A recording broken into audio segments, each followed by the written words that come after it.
Hello.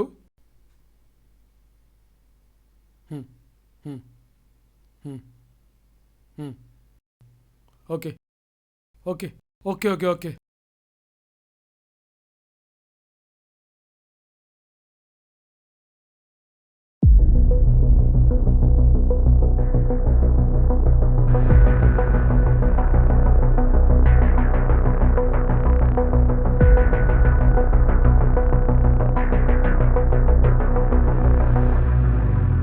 Hello.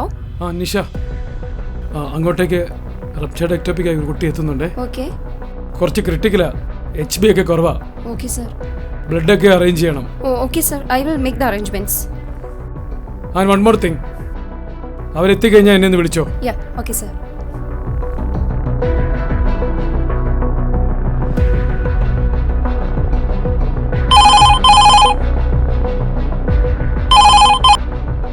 Nisha പറയൂ. Sir പറഞ്ഞ patient വന്നിട്ടുണ്ട്. ഞാൻ ഇൻവെസ്റ്റിഗേഷൻ ഒക്കെ വിട്ടു. ഹീമോഗ്ലോബിൻ ഒരു 5 ഗ്രാമേ ഉള്ളൂ. ബ്ലഡ് അറേഞ്ച് ചെയ്തിട്ടുണ്ട്. സർ പേഷ്യന്റ് ഷോക്കിലാണ്. ഞാനിതാ വരുവാണേ. Okay sir.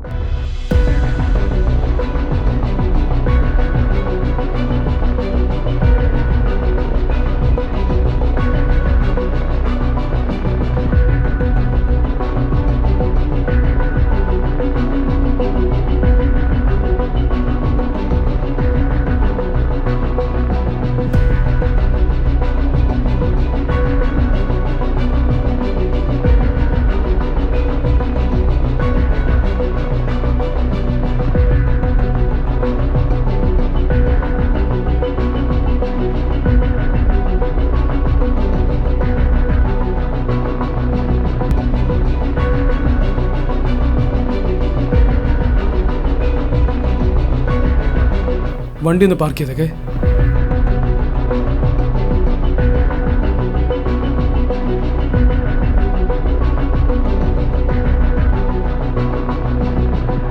Sir sir sir patient. Nisha okay okay,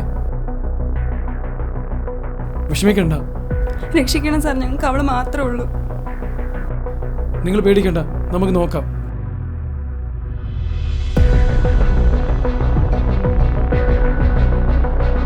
sir പേഷ്യന്റിന്റെ file. Richa Mukundan, 20 years. Okay.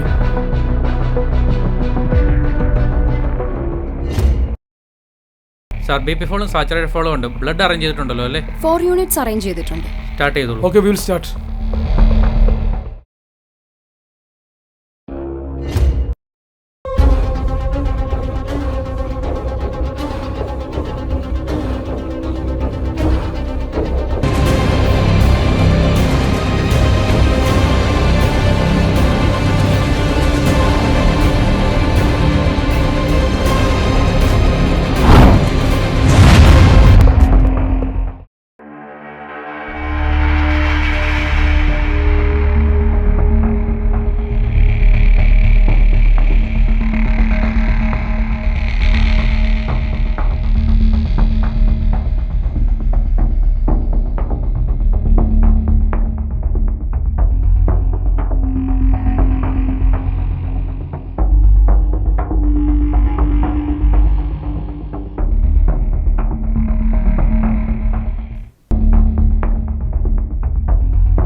Why do you still remember this story after 6 long years?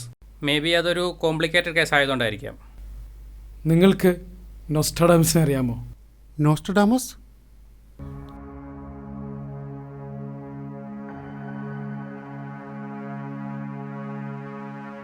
Ritchie ഒന്ന് സ്റ്റേബിൾ ആയി കഴിഞ്ഞു. ഏകദേശം ഒരു 6:30 ആയപ്പോൾ ഞാൻ തിരിച്ച് വീട്ടിലേക്ക് പോയി.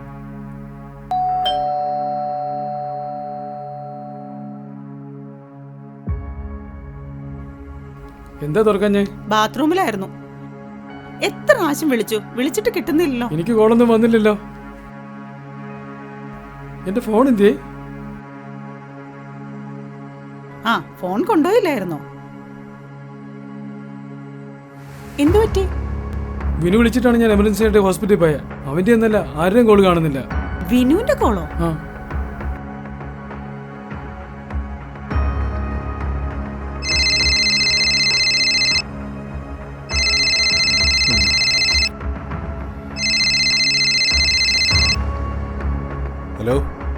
എന്താ റജി, എന്തു പറ്റി? നീ ഇന്നലെ രാത്രി പേഷ്യൻ്റ് എല്ലാം വിട്ടിരുന്നോ? ഇല്ലല്ലോ, അങ്ങനെ ഞാൻ വിളിച്ച് പറയത്തില്ലായിരുന്നു. നീ എന്നെ വിളിച്ചില്ല? ഇല്ല, നിനക്കിത് എന്തു പറ്റി? ഇതെന്താ പറ്റി?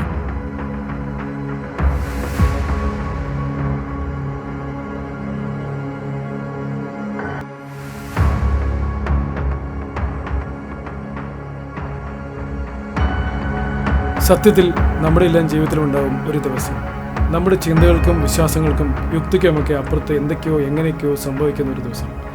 എത്ര ആലോചിച്ചാലും എങ്ങനെ ആലോചിച്ചാലും നമുക്കൊരിക്കലും എക്സ്പ്ലെയിൻ ചെയ്യാൻ കഴിയാത്ത എന്തൊക്കെയോ നടന്ന ഒരു ദിവസം. നാം ഒരു നോസഡാമസോ അയ്യർ ദ ഗ്രേറ്റോ ഒക്കെ ആവുന്ന ഒരു ദിവസം. എന്തായാലും ആ കോൾ സത്യത്തിൽ എന്തായിരുന്നു? അതെങ്ങനെ ഇത്ര കൃത്യമായി ഞാൻ കണ്ടു? ഇതൊരു സ്വപ്നം മാത്രമായിരുന്നു? അതോ ശ്രീ പറയുന്ന പോലെ അതൊരു ഡിവൈൻ കോൾ ആയിരുന്നു? അതോ ഇനി കുറച്ചു നേരത്തേക്ക് ഞാൻ ശരിക്കും നൊസ്റ്റാഡാമസ് ആയോ? അറിയില്ല. പക്ഷെ അതൊരു സർജൻ്റെ ഇൻഡ്യൂഷൻ ആയിരുന്നു എന്ന് കരുതാനാണ് എനിക്കിഷ്ടം, അന്നും ഇന്നും.